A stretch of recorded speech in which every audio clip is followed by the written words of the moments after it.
Hello, hello, hello, welcome. Welcome to the TV room. Here, indeed, is a pet, Model 4032. Funny, I was looking here, and it's got a key. There it is. That was stuck down. When that happens, you don't need to be too worried. Just sort of kind of flick at it, pull it. Oh, there's another one. Pull at it in different directions, but try not to break it.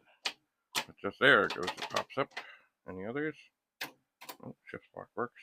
Anyway, I'm not plugging this in right now. And why am I not plugging it in? Well, it's been sitting in the car. The weather is getting colder. You can see, possibly on the screen, that there is condensation. And that means water. That means wetness. And I don't want to, I don't suspect this is working, but if it is working, I don't want to have it go and fry and zap because there was some moisture in there. I really don't. So this is what is called a Fat 40. It was like the original Pet, except they put a 12-inch monitor on the top, so kind of wound up. I like the little ones better, but these were better for reading. Also, a lot of schools had these nice big characters, nice big screens, etc., etc., etc. Even though we're not going to plug it in, we can always open it up and have a look inside. Oh, first, I'll try and get, there we are, the hold-up rod. And I know from there, it's kind of hard to see anything. So I'm going to tweak this accessory light in here. Have a look. And indeed, it does seem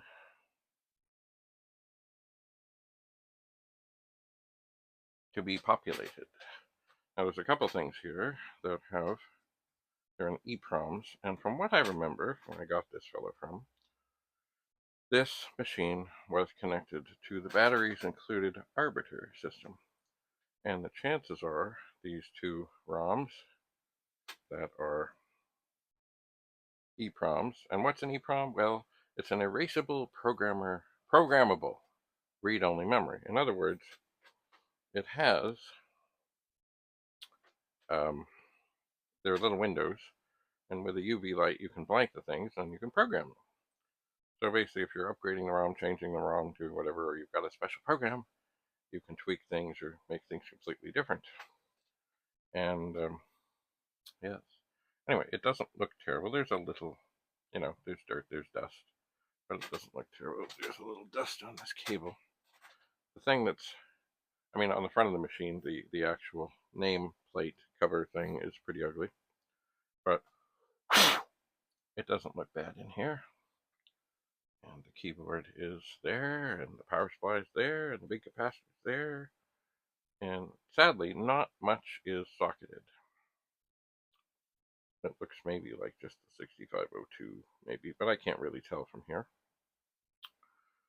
And this would be, I believe, yeah, this is the universal board, which is was an interesting thing. It was the same for the 4032 and the 8032, but you could, through some jumper things and other things, change this Fat 40 into an 8032. Anyway, so basically what it did is it meant that they could produce one board and put it in two different machines with,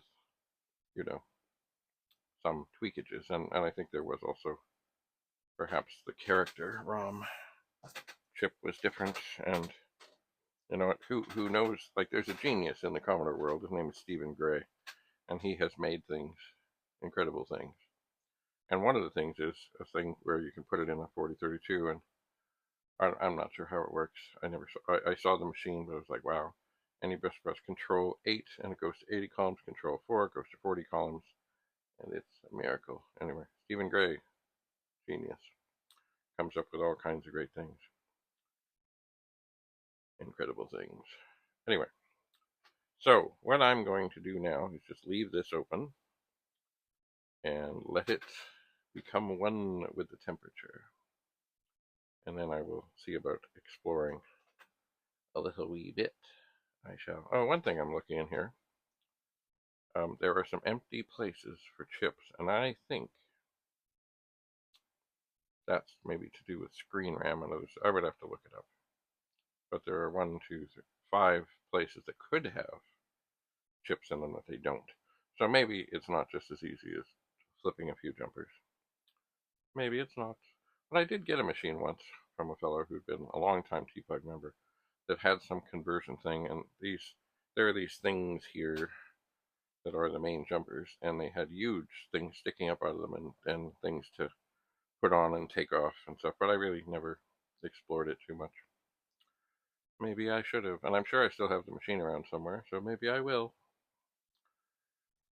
All right, well, I think I'll put this down, and once again, I have to go seek medical attention, so I will. And I was thinking maybe I would leave this fan on to blow on it, but I don't think I will. It can just sit here. It will become one with the temperature. So, all right. Grab the phone. Ow. And then, of course, I gotta grab this phone. And maybe I'll push this back a bit so I still have space in front of things. But there it is. I'm just running through the keys.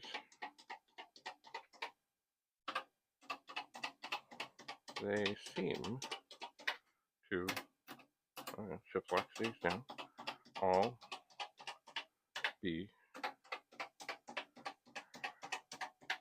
responsive.